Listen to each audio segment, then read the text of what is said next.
নমস্কার, বাঙালির ঘরকন্যায় সবাইকে স্বাগত। আজকে শীতকালের একটা খুব সুন্দর রান্না, কুল টমেটোর চাটনি করব।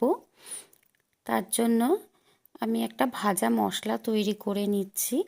এতে আমি ধনে, 5 ফোড়ন আর জিরে 1 চামচ করে দিয়েছি।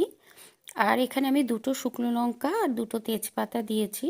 আপনারা যেরকম ঝাল ঝাল ভাজা মশলা পছন্দ করবেন সেই অনুপাতে শুকনো লঙ্কাটা দেবেন। তারপরে কড়াইতে একটু তেল গরম করে একটু 5 ফোড়ন আর সাদা সর্ষে আর একটা শুকনো লঙ্কা ছিঁড়ে দিয়ে দিলাম।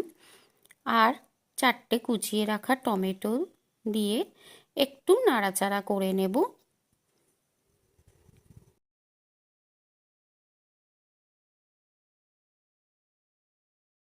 এবার স্বাদ অনুসারে নুন দিয়ে একটু সময়ের জন্য ঢাকা দিয়ে দেব, যাতে টমেটোটা খুব ভালো নরম হয়ে যায়।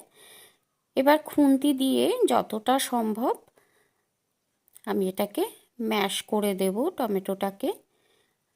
আর ওদিকে যে ভাজা মশলার জন্য যেটা তৈরি করেছি সেটা ঠান্ডা হয়ে গেলে ভাজা মশলাটাকে আমি একটু গুঁড়ো করে নেব। এটা দেখুন, এইভাবে নাড়াচাড়া করতে করতেই কিন্তু টমেটোটা একদম গলে যাচ্ছে। শীতকালে শেষ পাতে কিন্তু এই ধরনের টক খেতে ভীষণই ভালো লাগে।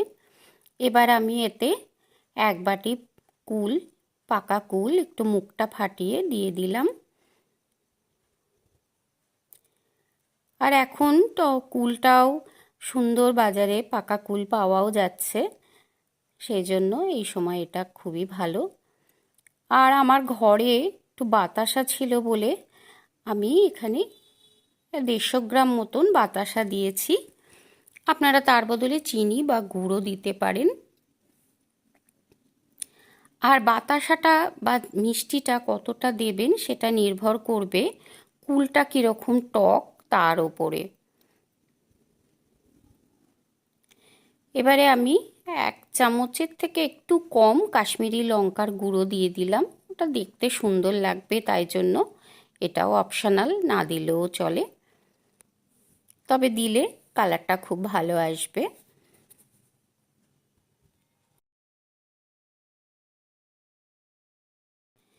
এবার এতে আমি একটা তেজপাতা দিয়ে দিলাম।